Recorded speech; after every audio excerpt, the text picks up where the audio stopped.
고난은 낭비가 아니다. 고난은 낭비가 아니다라는 제목으로 하나님 말씀 증거하도록 하겠습니다. 데살로니가 전서 보내고 나서 3개월 후에 마찬가지로 고린도 지역에서 다시 한번 편지를 보냈습니다. 그게 이제 데살로니가 후서입니다.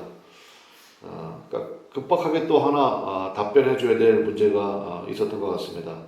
그게 무슨 문제였냐면 이제 핍박이 심하다 보니까 빨리 예수님 모시면 좋겠다. 그러니까 예수님 모시면 좋죠. 근데 재림 신앙에 너무 치우치는 경향이 있었다라는 것입니다. 신앙생활 잘하는 사람은 영적 균형이 있습니다. 그러니까 믿음 생활에 있어서 여러분의 일상적인 삶, 가정에 있어서든지 직장에 있어서든지 균형감이 있어야 되거든요. 그러니까 일상을 포기한 듯한 모습이 보여지더라는 거예요. 데살로니가 성도들 가운데.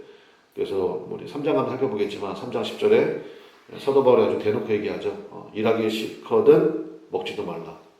열심히 일하라는 거예요. 열심히 일하는 거. 그래서 그러니까 우리의 삶 속에 그런 참 균형이 중요하다는 것입니다. 선교사로 나가신 분들이야 그게 저는 이제 목회하는 사람이니까 제가 이제 목회하는 것, 말씀 연구하는 것, 기도하는 것 이게 제 일이잖아요. 또 이게 열심히 해야 되겠죠. 근데 선교사도 아닌데 그냥 선교에 치우쳐가지고 일하지도 않고 이렇게 있으면 그거 문제라는 거예요. 그러니까 그거 균형감 잡아라라는 것 이제 그런 내용들. 그래서 이제 되게 급하게 보낸 편지가 이제 데살로니가 후서라는 것입니다. 그래서 오늘 1장에서 우리 세 가지 좀 살펴보도록 하겠는데, 첫 번째는 이제 항상 이제 문제가 있을 때 먼저 칭찬 먼저 하고 그랬죠. 그래서 이제 감사의 내용이 먼저 나옵니다. 감사의 내용이 나오고, 두 번째는 이제 격려하는 내용, 그 다음에 마지막에 이제 기도, 이렇게 구성이 되어 있다. 저는 이게 이제 우리 대화법도 이래야 된다고 생각해요. 처음에는 칭찬을 좀 많이 하고요. 그 다음에 이제 격려할 내용들, 구체적으로 격려해야 돼요. 그다음 마지막은 뭐예요? 기도해 준다라는 것. 차례대로 한번 살펴보도록 하겠습니다. 첫 번째 감사의 내용인데 3절 한번 볼까요? 3절 우리 한번 같이 읽어보겠습니다. 시작. 형제들아 우리가 너희를 위하여 항상 하나님께 감사할지니 이것이 당연함은 너희의 믿음이 더욱 자라고 너희가 다 각기 서로 사랑함이 풍성하매니. 항상 하나님께 감사한대요. 그러니까 칭찬을 하는데 그러니까 너희들의 이런 모습이 내가 들었고 이걸 내가 하나님께 감사한다. 그러니까 칭찬의 내용이거든요. 사실은 뭐를 감사하고 있습니까? 두 가지인데 3절에 보니까 뭘 감사하죠?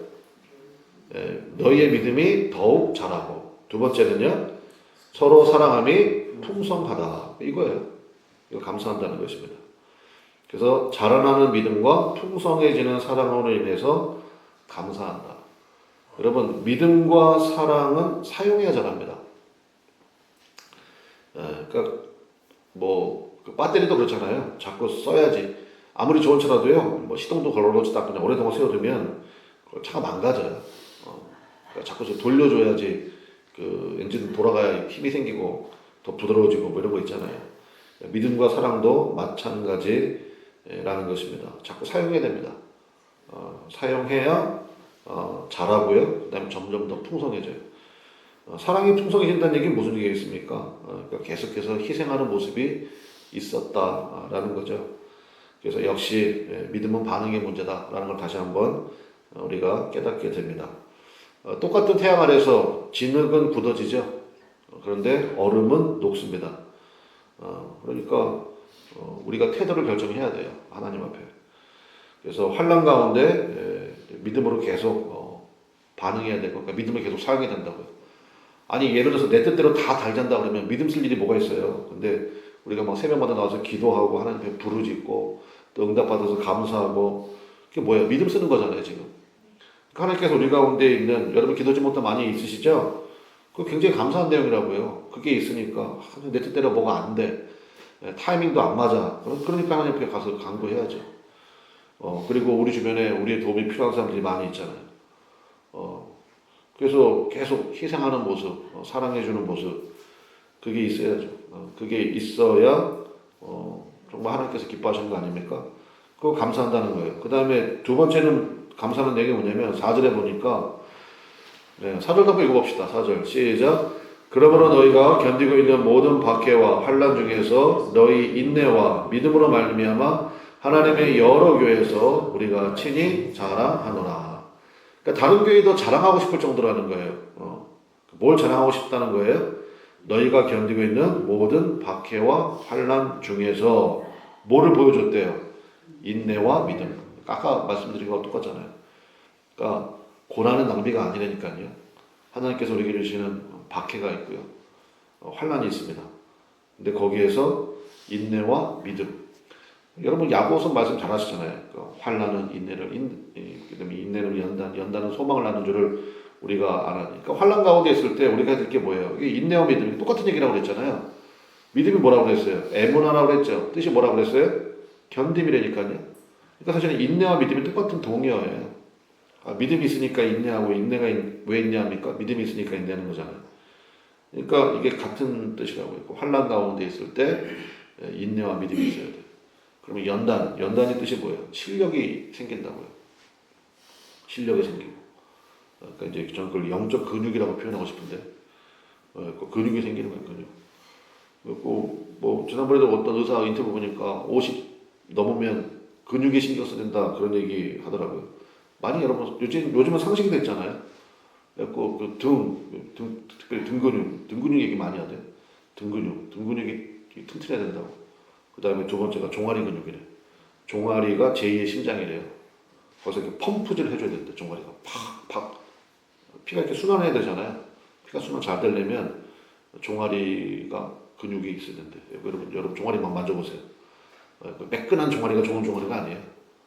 울퉁불퉁해야 돼. 그래가지고 그냥 거기서 피를 쭉쭉 위로 뽑아줘야 된대요. 그래야 건강하다. 그랬고 등 근육, 그 다음에 종아리 근육. 내가 은혜를 받았어. 근데 그 환난, 그 다음에 연단이 바로 그 뜻이라고요. 영적 근육이 생기는 거예요. 환난 가운데 연단. 그 다음에 소망이 뭐예요? 승리잖아요, 승리. 그럼 승리하게 된다. 그래서 환난 가운데 우리가 데살로니가 교회들이 교육을 잘 받은 거잖아요. 환난이 있어요. 내한테는 왜 이렇게 어려운 일이 생길까요? 목사님 산 넘어 산이에요. 그러지 마시고 거기에 인내와 믿음을 사용하시라고요. 주님께서 나에게 가장 좋은 것을 주신다. 그러면 영적 근육이 생겨요. 연단, 영적 실력이 생긴다고. 그러고 나면 이제 소망이 보이기 시작해요. 승리. 여러분이 서 있는 곳마다 우리 승리하는 소식이 들려지기를 주님의 이름으로 간절히 축원합니다. 이러면 마귀가 할 게 없죠. 근데 맨날 환난 주고 이렇게 박해했더니 열심히 하는 척하다가 뭐 보이지도 않고 흔적도 없이 사라져 버리고 그러면 그때 마귀한테 딱 걸린 거예요. 그러면 그때부터 마귀가 손바닥에 갖다 놓고 놀죠 그냥. 그러다가 또 이게 하나님의 형상이 안에 있으니까 이번엔 열심히 좀 해봐야지. 근데 뭐 하다가 또 중간에 그만두고 또 그만두고 인내가 없는 거지 인내가. 그래고 인내가 있어야 된다고. 그러니까 이걸 잘하니까 여러 교회에서 내가 자랑하고 싶을 정도다. 이렇게 감사한다라는 내용을 전달해주고 있다라는 것입니다. 그러니까 우리도 이런 모습이 있어야 되겠죠. 누가 여러분을 보더라도 여러분에게 칭찬할 내용은 딱 이거여야 돼요. 저 사람 예를 들어서 가방끈이 길어, 그다음에 돈이 많아, 그다음에 뭐가 있을까요? 외모가 뛰어나, 이런 건 사실 별거 아니라고. 정말 자랑해야 될 내용은 이거예요. 믿음이 더욱 자라고 있습니다. 사람이 점점 풍성해집니다. 박해와 환난 가운데서도 믿음을 보여주고 있습니다. 이런 것들이에요. 그러면서 이제 격려합니다. 격려하는 내용이 5절에 나오네요. 5절에 보니까 참 성경이 좋은 게 뭐냐면 굉장히 구체적이에요. 그래서 구체적인 걸 좀 구체적으로 써놓으면 좋겠는데, 우리 이제 아무래도 이게 성경 번역된 걸 보다 보니까 좀 두리뭉실하게 보이는데, 제가 설명해 드리잖아요. 자, 5절 읽어봅시다. 시작. 이는 하나님의 공의로운 심판의 배요 너희로 하여금 하나님 나라에 합당한 자로 여김을 받게 하려 함이니 그 나라를 위하여 너희가 또한 고난을 받느니라. 그래서 고난을 통해서 또 얘기하네요. 우리를 합당한 자가 되게 하신대요. 하나님 나라에 합당한 자. 합당한 자의 뜻이 원문의 뜻이 뭐냐? 가치 있는 사람이에요. 그 사람 꼭 있어야 돼 이런 거 있잖아요. 그러니까 있으면 좋고 그 사람 없어도 되고 이런 거 사실 몸값이 떨어지잖아요. 근데 그 사람은 없으면 안 되지. 예, 그러니까 그런 사람이에요. 하나님 보시기에 꼭 있어야 돼. 그러니까 하나님 나라의 에이스 카드예요. 에이스 카드. 그렇잖아요. 여러분 축구하면 누가 떠올라요?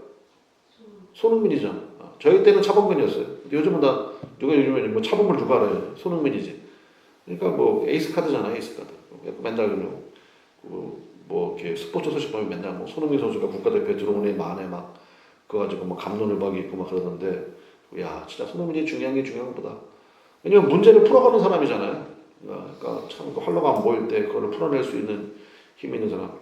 그 옛날 월드컵 때는 뭐 박지성이 그런 역할을 했고, 그 에이스 카드잖아요. 에이스 카드. 그러니까 하나님 나라의 에이스 카드라는 거예요. 그러니까 고난을 통해서 우리를 그렇게 만들어 가신다. 그러니까 한마디로 말하면 예수님께서 포도나무 위에서 말씀하신 것처럼 일종의 정화 작업이기도 합니다.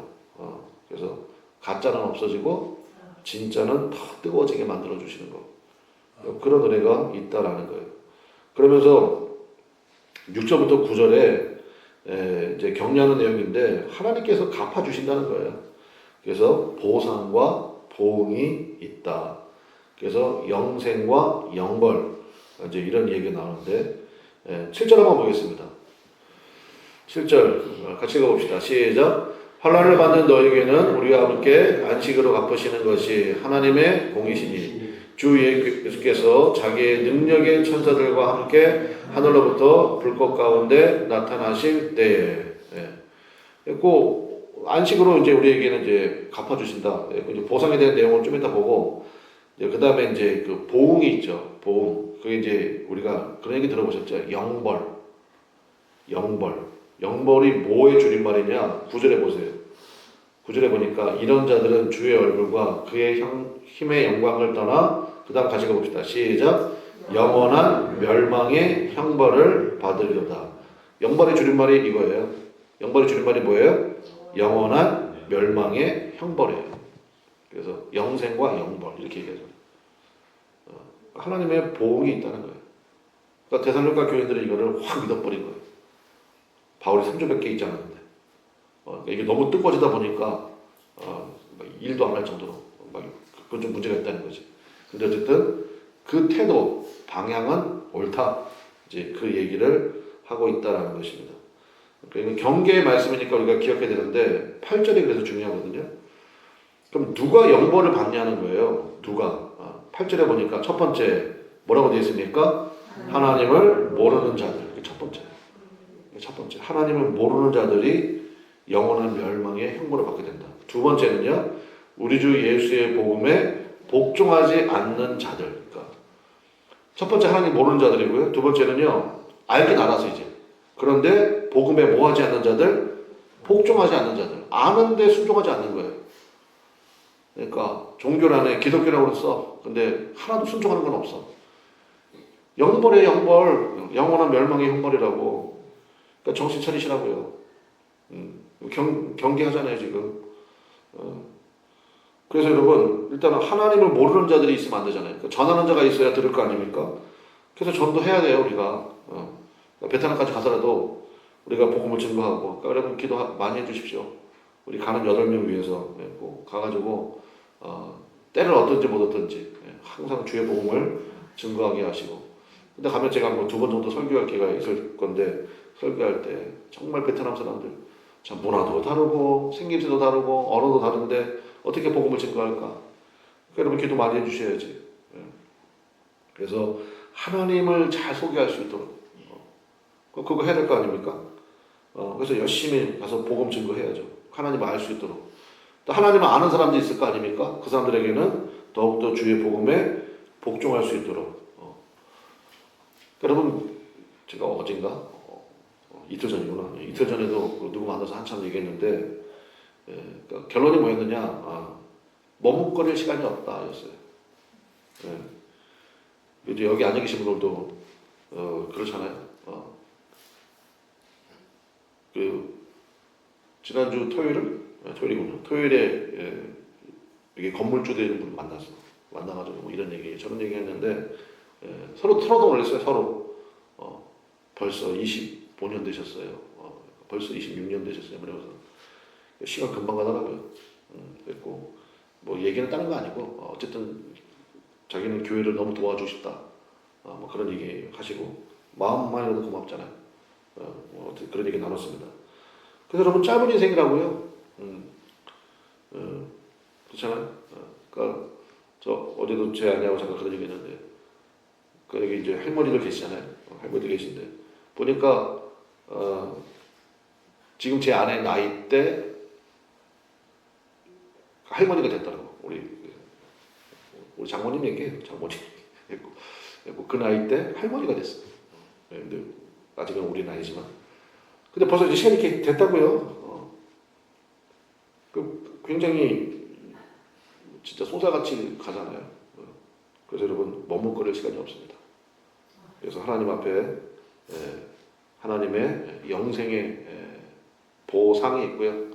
그 다음에 하나님을 모르는 자들, 복음에 복종하는 자들에게는 영원한 멸망의 형벌이 있다는 거예요. 그래서 결론이 뭐냐? 기도하자는 거예요. 11절 보겠습니다. 11절. 우리 앞부분만 읽어볼까요? 시작. 이러므로 우리도 항상 너희를 위하여 뭐 한대요? 기도한대요. 이게 그래서 기도한다는 거예요. 기도 없이 무슨 일을 할 수 있냐는 거예요. 그랬고, 기도하는 이유가 뭐냐? 그 다음 읽어보면, 우리 하나님이 너희를 그 부르심 합당한 자로 여기시고, 모든 선을 기뻐함과 믿음의 역사를 능력으로 이루게 하시고, 거기다 표시합시다. 믿음의 역사를 능력으로 이루게 하시고, 그러니까 믿음의 역사를 감당할 수 있는 능력을 위해서 내가 기도한다는 거예요. 그러니까 이는 힘으로도 안 되고 능으로도 안 되고 오직 나의 신 여호와의 신으로 말미암아 되느니라 그랬잖아요. 우리의 열심만으로는 안 됩니다. 비행기 타고 맨날 뭐 여기저기 다닌다고 해봐야 되는 게 아니고 여호와의 능력이 임해야 돼요. 여러분 믿습니까? 그 하늘의 능력을 구해야 되죠. 우리 기도할 건 다른 거 한 가지예요. 딱 한 가지. 하나님 능력 주십시오. 믿음의 역사를 감당할 수 있는 능력을 주십시오. 믿음의 역사를 감당할 수 있는 능력을 달라고 기도해야 될 거 아니에요. 그러면 11절, 12절이 기도라고 그랬는데 12절 같이 읽어보겠습니다. 시작. 우리 하나님과 주 예수 그리스도의 은혜대로 우리 주 예수의 이름이 너희 가운데서 영광을 받으시고 너희들 그 안에서 영광을 받게 하려 함이라. 결국은 이거죠. 우리의 보상이 뭡니까? 천국 간다. 그 정도가 아니라는 거예요. 그러니까 쉽게 말하면 뭐예요? 예수님의 영광을 추구하면 우리를 영광되게 하신대요. 거기 써있잖아요. 주 예수님이 너희 가운데서 영광을 받으시고 너희도 그 안에서 우리가 감히 뭐를 받아요? 영광을 받는데. 그러니까 하나님께서 우리에게 하나님만의 영광을 우리에게도 나눠주신다는 거예요. 그래서 영광 받게 하신대요. 그러니까 우리가 이 일이 얼마나 귀하고 참 가치 있는 일입니까? 정리합시다. 환난과 핍박은 있습니다. 근데 이건 언제나 제한적이에요. 욥기 보셔서 아시잖아요. 하나님의 다 통제 아래에 있어요. 그 마귀가 뭐 할 때마다 하나님께 와서 허락받잖아요. 이거 해도 될까요? 거기까지만 이렇게 딱. 그러니까 모든 것은 하나님의 통제 아래에 있다. 욥기가 주는 우리에게 메시지라고. 그러므로 안심하시고요. 감당할 거 외에는 허락하지 않으신다고 했잖아요. 그 말씀을 이제 믿어버리는 거예요. 그리고 우리에게는 영원한 보상. 여기 12절 말씀 읽어도 너무 기분 좋잖아요. 예수님께서 가지시는 그 영광을 우리에게도 주신다는 거예요. 그래서 여러분 하나님 나라 갔을 때 여러분 가장 영광스러운 자리에서 우리 다 만나게 되시기를 주님의 이름으로 간절히 축원합니다. 네, 그러니까 그 김용희 선교사님이라고 있잖아요. 복음학교에 그분 이야기 뭐 여러 가지 뭐 들어보기도 하고 뭐 책도 보고 했는데 전 그게 제일 감동을 깊더라고. 그러니까 그 아들 이름도 김선교잖아요. 이분은 아주 선교에 목숨 건 사람이거든. 그러니까 아들 이름도 아예 김선교라고 지었어. 그러니까 이제 아들도 막 대학 졸업하자마자 막 선교사로 막 파송하고 근데 연락이 온 거예요. 아프리카에 이제 아들이 선교가 있는데 아프리카에 가면 좀 가본 적도 없지만 여러분 상상만 해도 벌써 힘들잖아요. 거기에 이제 말라리아 뭐 이런 풍토병도 많고. 근데 이제 전보가 온 거예요. 쉽게 말하면 매우 위독한. 근데 뭐 소식을 다 할 길도 없고, 뭐 통화도 안 되고, 그래가지고 이 선교사님이 이제 아들이 젊은 아들인데 장가동간 아들인데 매우 위독하다는 정보가 오니까 얼마나 놀라겠어요. 그래가지고 뭐 하나님 매달렸다는 거예요. 하나님 이건 아니지 않습니까? 데려가셔도 저를 먼저 데려가셔야지 막 그래서 막 기도했다는 거예요. 근데 어떻게 소식을 전해야 되니까 딱 전했다고. 근데 뭐라고 전했대? 땅 끝에서 사역하다가 하늘 중심에서 만나자. 그게 보내는 정보였어요. 땅 끝에서 죽고 하늘 중심에서 만나자. 가장 큰 메시지였다고 생각합니다. 그래서 여러분 하나님 나라에 정말 가치 있는 우리 근암마을의 성도들 다 되시기를 주님의 이름으로 간절히 축원합니다. 그래서 여러분 고난은 낭비가 아니라고요. 그 인내와 믿음으로 반응하시고 여러분께 주신 그 달려갈 길을 열심히 끝까지 잘 달려가시기를 바랍니다. 그럴 때 정말 하늘 중심에서 우리 서로 활짝 웃으면서 예수님 모시고 만나는 그 영광이 우리 가운데 준비됨을 믿습니다. 그 믿음 가지고 나가는 은혜가 있기를 바랍니다. 오늘 뭐 따로 베트남 선교회에서 모이지 않겠습니다. 나온 형제와 저 잠깐 만나서 몇 가지만 얘기하고 전달할 사항이 있으면 제가 전달해 드릴게요. 기도합시다. 우리 주여 한번 부르고 하나님 앞에 하나님 간절한 믿음으로 이 일을 위해서 감당하게 하시고 주님의 역사를 이뤄갈 수 있는 힘을 부어달라고 그리고 오늘 말씀에 있는 것처럼 정말 예수님께서 주시는 그 영광의 자리 가운데 우리가 서는 그네도 부어달라고 다 같이 주여 한번 부르고 간절히 기도하겠습니다. 주여 하나님 아버지 역사하시고 인도하여 주셔서 주님의 영광이 주님의 말씀이 우리 가운데 있기를 원합니다. 하나님 아버지의 부어주시는 사랑이 충만함으로 우리 가운데 임하도록 역사하여